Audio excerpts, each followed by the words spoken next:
Hi guys, it's Jess, and I'm here today with my review of Harry Potter and the Goblet of Fire. This is the fourth in the Harry Potter series, and I will admit right now my absolute favorite so far. It was so good. So there's a lot of reasons I really liked it. First and foremost was one of the huge complaints I had in the past was that she revisited introductions that we had already been through. Things we had already talked about in the prior books, and things that really, if you had read Harry Potter, you would have remembered. Like who Hagrid was. We don't need to be told who Hagrid is because Hagrid's a big character in my opinion, and we remember who Hagrid is. And like, sure, we might need to revisit like Cedric Diggory. Like you might not remember from the first book that Cedric Diggory beat Harry Potter in a game of Quidditch. Like that to me is a relevant revisit. But we don't need to be reminded that Hermione is a super student and she's always in the library, always studying, always in class, never misses anything. We remember those things. And so this book did not do that nearly as much, and I really appreciated it because it was my huge complaint from prior that she kept doing that. My second huge complaint from prior was that Harry Potter was always the hero, no one else played a role. And in this one, I feel like that was better handled. Harry Potter did not win all three tasks. He should have won the second one, but because he was not within the time limit, they cut his score down. He won the first one, and I just want to say that the first task with that horntail was amazing. The descriptors in that task were phenomenal. And it, like, I always judge a book, definitely action scenes, as to whether I cannot put it down. And I literally could not put it down. So it's like 11:30 at night, and I wake up at 5 in the morning to go to work. But I couldn't put it down. I was like, oh my gosh, this is such a good scene. I just have to finish the scene. I just have to finish. I just have to see if he wins. And I was so excited about it. And I was not as thrilled with the second task. And then the third task, well, we all know what happens in the third task and who appears and what goes on. I was totally shocked and surprised about Mad-Eye Moody and the sun and the switch and all of that. I did not see that coming. Did I think maybe Mad-Eye Moody was the bad guy per se? I did, but I did not think that it was fake. I also thought that the spy from Hogwarts was actually going to be the headmaster from the Drumstrag School, from where Crumb was from.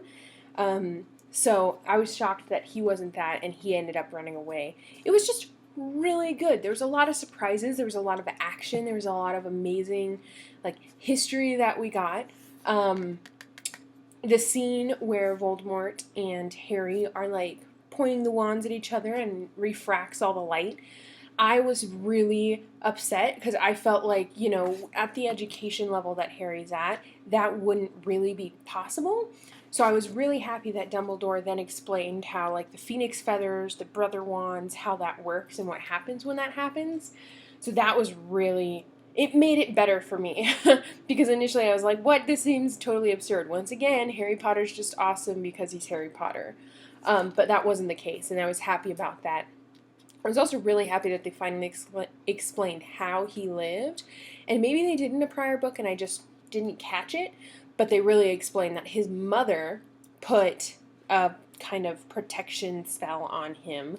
And I thought that was super interesting. It was really helpful to understand why a toddler would actually survive. It's not because he's some magical, awesome dude.